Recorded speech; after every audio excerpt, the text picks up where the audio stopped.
Bienvenue sur Totis dans ce nouvel épisode de Paroles d'université. Aujourd'hui, j'ai le plaisir d'échanger avec Sabine Sorruger, qui est la directrice de Sciences Po Grenoble UGA.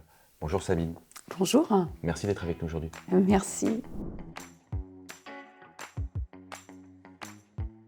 Sabine Sorruger, vous êtes à la tête de Sciences Po Grenoble UGA depuis 2020. Est-ce que dans un premier temps, vous pourrez revenir un peu sur votre parcours ? Donc, je suis professeure d'université en sciences politiques. J'ai fait mes études d'abord à l'université de Vienne en Autriche et ensuite à Berlin. Et ensuite, je suis arrivée en France pour faire ma thèse de sciences politiques à Sciences Po Paris. J'ai ensuite travaillé pendant une année à Sciences Po Lille comme mater. Ensuite, j'ai été recrutée comme maîtresse de conférence en sciences politiques à Sciences Po Grenoble et en 2005, j'ai réussi l'agrégation de sciences politiques et j'ai eu un poste également ici à Sciences Po Grenoble. Alors avant de revenir sur les réalisations de votre mandat en tant que directrice, j'aimerais que vous nous représentiez, même si tout le monde connaît Sciences Po, est-ce que vous pourriez nous représenter Sciences Po Grenoble UGA ? Sciences Po Grenoble est un institut d'études politiques. Nous sommes 10 Sciences Po en France. Nous avons 2200 étudiants inscrits par an, 45 enseignants-chercheurs et en total 160 agents qui travaillent ici. Alors vous êtes directrice de Sciences Po Grenoble depuis 2020. Est-ce que vous pouvez un peu nous rappeler la trajectoire de Sciences Po Grenoble et les grandes réalisations sous votre mandat ? Bien sûr, en fait, la trajectoire de Sciences Po Grenoble, donc c'est un établissement qui a été créé en 1948, donc c'est je dirais, un établissement plutôt bien ancré dans le paysage grenoblois. À partir du 1er janvier 2020, Sciences Po Grenoble est devenu un établissement composant à personnalité morale de l'Université Grenoble-Alpes. C'est une information importante parce que c'est un des plus gros défis, d'une certaine manière, que nous avons dû gérer à partir de 2020. Intégrer dans une université nécessite bien évidemment des réflexions sur des structures, sur notre place dans cette grande université, sur nos priorités. Je pense qu'aujourd'hui, on peut être vraiment très satisfaite de cette intégration et des résultats qui en sont sortis. Donc votre mandat se termine en 2025. Est-ce qu'il y a quelque chose dont vous êtes particulièrement fier et quelque chose peut-être que vous regrettez sur ce mandat ? Alors, je dirais que pendant ce mandat de 5 ans, donc le mandat d'un directeur d'institut d'études politiques est de 5 ans, il y a en particulier 3 grands succès. Le premier grand succès, au-delà de l'intégration à l'UGA, est notre volonté de nous ouvrir au monde pluriel. C'est des mondes géographiques, donc une très forte augmentation de partenariats avec des universités étrangères. Nous avons également augmenté le nombre d'étudiants étrangers qui étudient à Sciences Po Grenoble. Et nous avons également créé, et nous sommes le seul IEP après Sciences Po Paris de l'avoir fait, un parcours tout en anglais au premier cycle, qui recrute des étudiants internationaux. Donc une ouverture géographique. Une deuxième ouverture est une ouverture sociale à travers notre programme d'ouverture sociale, qui est un programme qui est en place depuis 2006-2007. Nous l'avons élargi et l'objectif est bien évidemment de permettre à des élèves qui ne connaissent pas Sciences Po, qui sont très éloignés, qui s'autocensurent de candidater à Sciences Po et à Sciences Po Grenoble. C'est un programme que nous menons bien évidemment seuls, mais en réseau avec les autres instituts d'études politiques. Donc ça, c'est le premier grand sujet, c'est l'ouverture au monde, internationaux, sociaux. Le deuxième grand succès, je dirais, et la volonté de moderniser l'établissement, moderniser administrativement avec une nouvelle administration, un nouveau organigramme, mais aussi moderniser à travers l'innovation que nous apportons. Nous avons créé des nouveaux parcours, le parcours transition écologique. Nous avons créé également des cours en premier cycle qui regroupent transition écologique et transition numérique, un élément qui est très important ici à Grenoble, avec les grands investissements de l'État sur le site pour promouvoir l'intelligence artificielle. Donc c'est vraiment quelque chose qui est très important. Et le troisième pôle dont je suis très fière, c'est notre capacité de surmonter les crises à travers une communication tournée vers l'extérieur, à travers des formations à l'éthique de débat des étudiants. Dès la rentrée, chaque année, nous avons ces formations, à travers la création d'une chaire gestion de crise, qui organise chaque année des semaines de gestion de crise et un jeu de simulation qui aura lieu jeudi prochain, et aussi la création d'un Policy Lab qui a comme objectif de créer un lieu où les étudiants, les enseignants et les partenaires extérieurs peuvent innover, créer des partenariats, des projets tutorés qui, bien évidemment, professionnalisent nos étudiants. Merci Sabine. Est-ce que là-dessus, il y a un regret, quelque chose que vous auriez aimé qu'il se passe différemment dans votre mandat? Il n'y a pas de regret, il n'y a que des projets que j'aimerais bien que l'IEP mène dans les années à venir. Mais si j'ai en fait j'ai eu une volonté d'ouvrir Sciences Po Grenoble davantage vers la société, c'est-à-dire de ramener vraiment les citoyens à l'intérieur de Sciences Po pour qu'ils puissent participer aux débats, aux tables rondes, aux discussions. Et je pense que la situation du Covid, que j'ai connue donc un mois après ma prise de fonction en mars 2020, et le distanciel qui a suivi pendant quasiment une année entière, n'a pas été véritablement propice pour mettre en place cette ouverture vers la cité qui existe, mais qui aurait pu aller plus loin. Alors vous l'avez dit, il existe 10 Sciences Po en France. Selon vous, quelle serait l'identité de Sciences Po Grenoble et ses atouts, ses axes différenciants par rapport aux 9 autres? Je commencerai d'abord pour dire ce qui nous unit avant de dire ce qui nous distingue. Les 10 Sciences Po sont véritablement des établissements qui ont un fonctionnement très similaire. Une formation pluridisciplinaire, les 3 premières années en sciences sociales. Donc vous avez le droit, la science politique, la sociologie, l'histoire, l'économie, qui forment les étudiants à des socles communs, vraiment une formation en sciences sociales qui est très approfondie, fondée sur les recherches qui sont menées par les enseignants-chercheurs.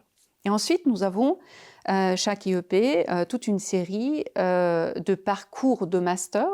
Sciences Po Grenoble a 17 parcours de master.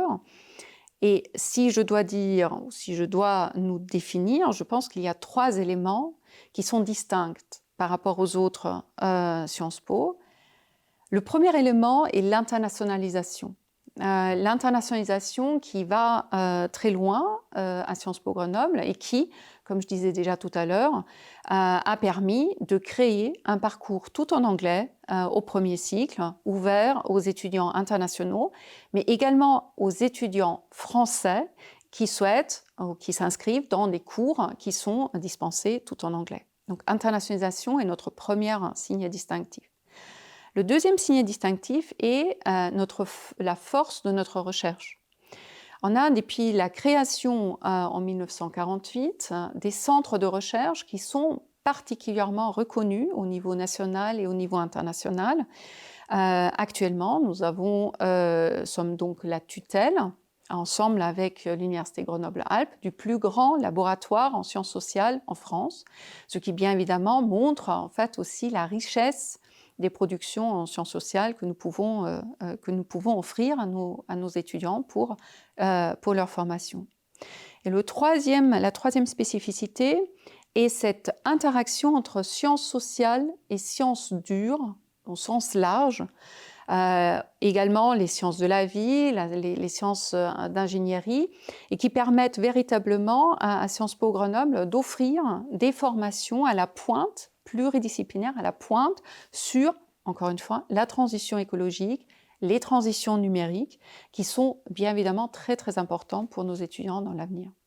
Merci, on y reviendra juste après sur ces thématiques-là. Un mot peut-être maintenant sur l'insertion professionnelle. Quel est le taux d'insertion professionnelle des diplômés de Sciences Po et qu'avez-vous mis en place ces dernières années pour renforcer justement ces taux d'insertion professionnelle? Nous avons un taux d'insertion professionnelle de 84% pour 2023. C'est les derniers chiffres que nous avons. Avec une différence qui est pas très importante, mais néanmoins significative entre l'insertion professionnelle des hommes et des femmes. Nous avons 87% d'insertion professionnelle des hommes et 81% d'insertion professionnelle de femmes. Et je pense que là aussi, nous avons vraiment un défi que nous devons relever pour réussir à atteindre en fait le même niveau aussi bien pour les femmes que pour les hommes. Ces étudiants ou ces diplômés plutôt trouvent des postes dans le public, dans le privé et dans les associations et les ONG. En termes de chiffres, nous avons 44% de nos diplômés qui se tournent vers le privé, donc ils trouvent un poste dans le privé, 34% dans le public et 22% à peu près dans les ONG et les associations. Qu'est-ce que nous avons mis en place pour permettre une plus grande insertion professionnelle?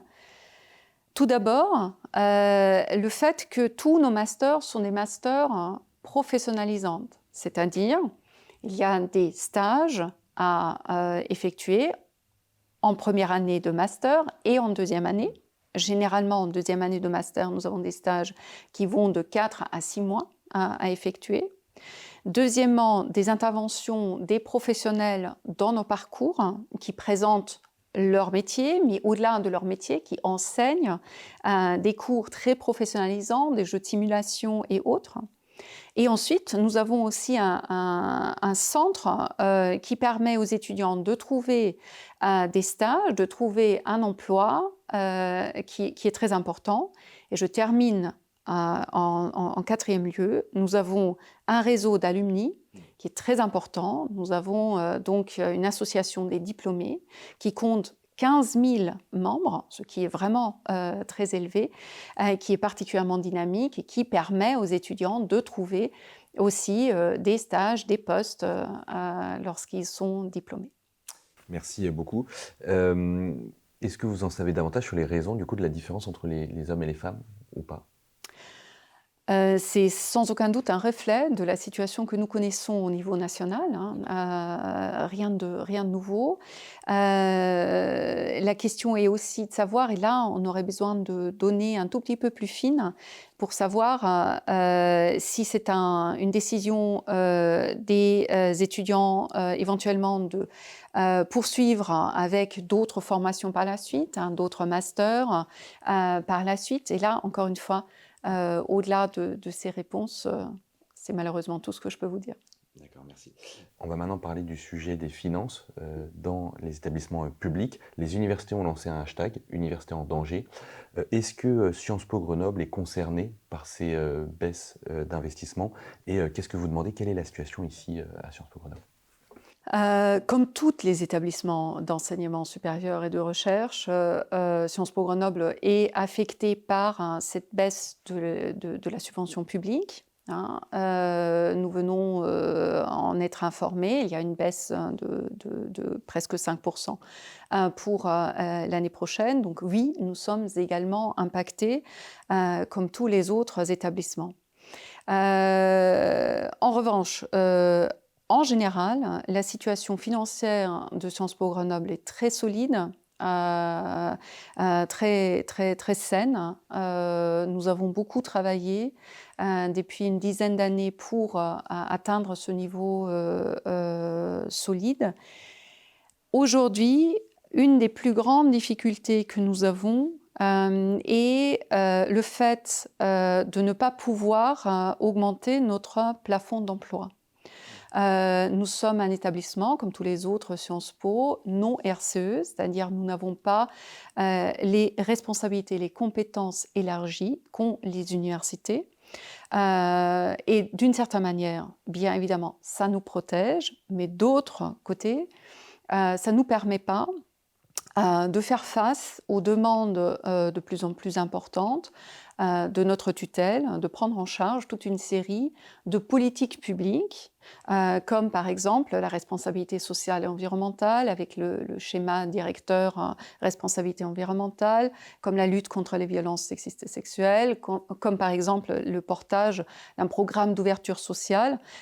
Toutes ces questions-là, le pilotage en est un autre, toutes ces questions-là nécessitent bien évidemment des emplois, des plafonds d'emploi qui nous manquent cruellement pardon, dans la situation actuelle.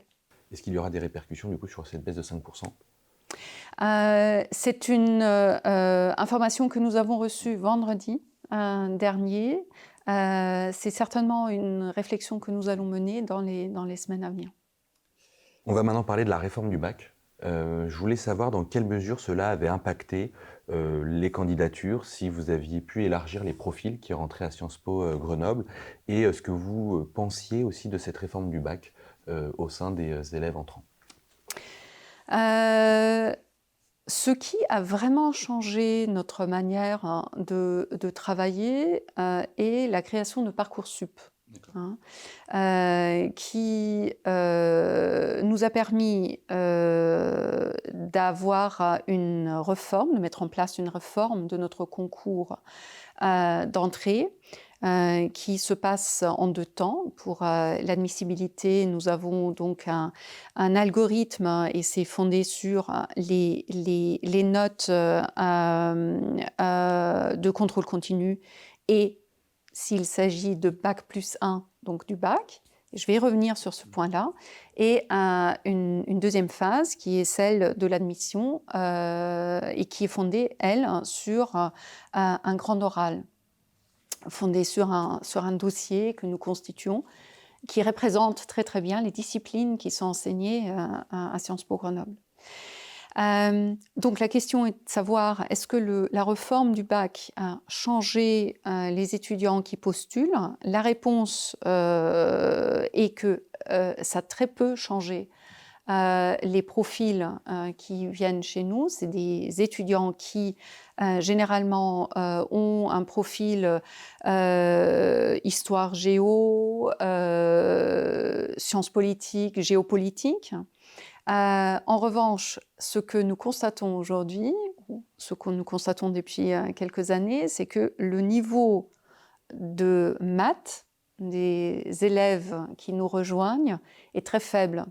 Et donc, depuis maintenant 2 ans, nous avons mis en place des cours de mathématiques, car pour faire des études de sciences politiques ou encore d'économie, vous avez besoin de compétences en statistiques. Et donc, nous offrons aux étudiants qui ont un niveau en mathématiques relativement faible ces cours de mise à niveau supplémentaires. D'accord. On ne le sait pas forcément. Non. Il y a des cours de mathématiques à Sciences Po. Tout à fait. Je voulais maintenant qu'on revienne sur le sujet des transitions écologiques et sociales. Vous l'avez dit, c'est des thématiques qui sont évidemment intégrées à Sciences Po Grenoble. Est-ce que là aussi, vous pouvez nous présenter un peu le panel de ce qui est proposé concrètement pour les étudiants ? La transition écologique, comme la transition numérique, sont vraiment des enjeux qui sont cruciaux pour la formation des décideurs de demain et pour tout citoyen en réalité. Et donc nous avons créé en 2022 un nouveau parcours, le parcours transition écologique. Parcours veut dire un master de second cycle qui attire beaucoup d'étudiants, pour lequel nous avons signé un partenariat avec Grenoble INP. Et donc nous avons des cours d'ingénierie et des cours en sciences sociales en commun. Donc ça, c'est vraiment le premier grand volet de notre engagement dans la transition écologique. Le deuxième volet de transition écologique est notre intégration dans le schéma directeur de l'Université Grenoble-Alpes, des formations des agents, des enseignants-chercheurs, la mise en place de projets que nous menons en commun. Ça concerne les déchets, ça concerne le recyclage. Et donc, ces grands enjeux sont menés ensemble avec l'UGA, ce qui nous permet bien évidemment d'avoir une force de frappe beaucoup plus importante.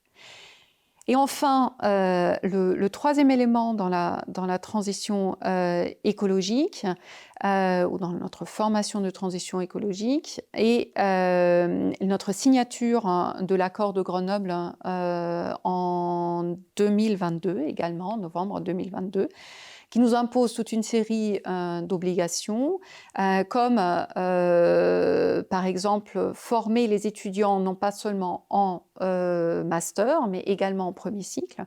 Et là, nous avons créé donc à la rentrée dernière des cours obligatoires pour tous les étudiants en premier cycle, en première année et en troisième année, de transition écologique et transition numérique, qui sont des cours pluridisciplinaires, donc assurés par des politistes, des juristes, des historiens, des sociologues, sur différents aspects de la transition numérique et la transition écologique.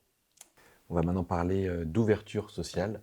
Je voulais avoir un panorama de la diversité sociale à Sciences Po Grenoble, avec par exemple le taux de boursiers que vous faisiez rentrer en première année, et des mesures qui ont été mises en place, même si vous l'aviez rapidement évoqué tout à l'heure, pour valoriser Sciences Po Grenoble à tous les publics. Donc en 2006, nous avons créé un programme d'ouverture sociale qui s'adresse justement à des lycéens qui sont éloignés de Sciences Po Grenoble, qui ne connaissent pas en fait le monde des grandes écoles et qui s'autocensurent de postuler pour le concours de Sciences Po. C'est un programme qui a pris de l'ampleur depuis 2007. Depuis 2017, nous faisons partie des cordées de la réussite, donc un projet financé, un financement par des rectorats d'académie.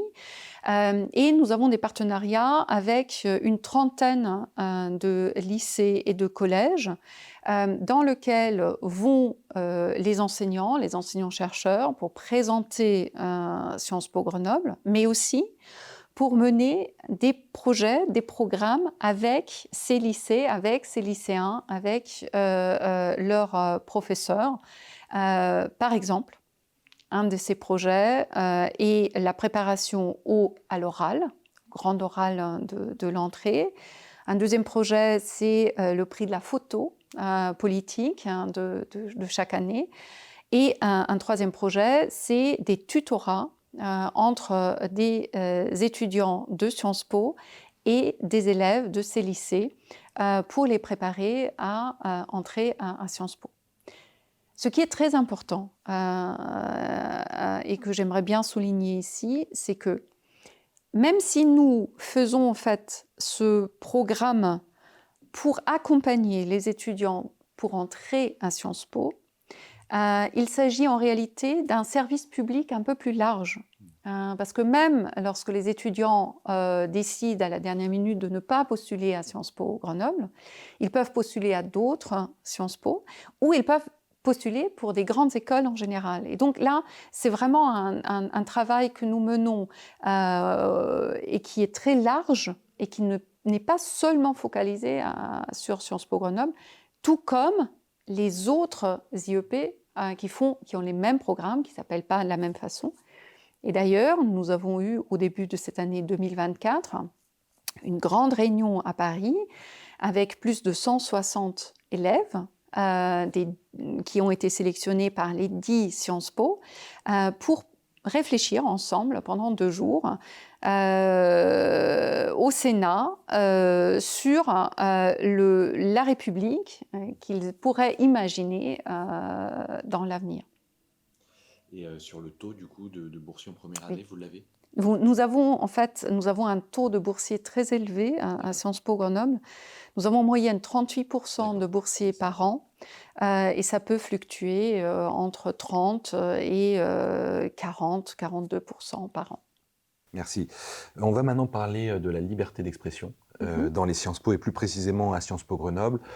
Il y a eu certains débats ces derniers mois, ces dernières années au sein des Sciences Po. Je voulais savoir, vous, en tant que directrice de Sciences Po Grenoble, comment est-ce que vous faisiez pour, d'une part, garantir la liberté d'expression, faire en sorte que toutes les idées puissent être exprimées, tout en étant vigilante à ce que les dérives, évidemment, ne soient pas tolérées. Dans les Sciences Po, et Sciences Po Grenoble UGA ne fait pas du tout exception, la liberté d'expression, la liberté académique, le débat animé, en fait, font partie de l'ADN. Sans cette liberté, sans ce pluralisme, les IEP ne pourraient pas exister. Maintenant, ceci étant, nous avons une polarisation dans la société qui est extrêmement élevée, non seulement en France, partout dans le monde, mais bien évidemment, ce qui se passe en France se traduit par des manifestations ou des événements à l'intérieur des Sciences Po. Sciences Po Grenoble, encore une fois, n'a pas fait exception. Et donc, nous avons dû clairement rappeler, et c'est un travail de tous les jours, que le pluralisme est la base de l'existence des Sciences Po, que les valeurs de la République et de la laïcité, en fait, sont la base de notre fonctionnement, tout en permettant aux étudiants, aux étudiantes, aux enseignants-chercheurs et aux chercheurs de s'exprimer et d'utiliser, en particulier pour les enseignants-chercheurs, leur liberté académique totale dans l'enseignement et la recherche. Et parfois, on a le sentiment que, en tout cas dans le grand public, les Sciences Po sont associées à certains courants politiques. Est-ce que selon vous, Sciences Po, et plus particulièrement Sciences Po Grenoble, doit rester apolitique ou justement, pour vous, c'est pas très grave si c'est associé à certaines idées? C'est une question complexe parce que, bien évidemment, il est absolument nécessaire de rester apolitique dans notre enseignement, dans notre recherche, mais ça ne veut pas dire qu'on ne peut pas avoir des positions politiques qui sont pluralistes, dont on peut discuter, puisque les Sciences Po ont quand même été créées pour former des décideurs de demain, et en particulier l'élite politique, l'élite administrative, économique et sociale. Donc par définition, on ne peut pas faire comme si il n'y a pas de débat politique dans les Sciences Po. Mais notre rôle, et encore une fois, ce rôle est important et il est difficile, c'est d'assurer que ce pluralisme peut s'épanouir dans les établissements, que tout le monde peut s'exprimer dans un cadre qui est très clairement identifié par l'État. Donc il y a des cadres, il y a un cadre réglementaire étatique. Nous avons un règlement intérieur que nous avons refait et nous avons, encore une fois, des formations à l'éthique du débat au début de chaque année pour nos étudiants et les étudiants. Merci beaucoup d'avoir répondu à nos questions aujourd'hui, Sabine Soruger. Merci beaucoup. Merci à toutes et ceux qui ont suivi cet épisode de Parole d'Université. On vous dit à très vite sur Totis. Au revoir.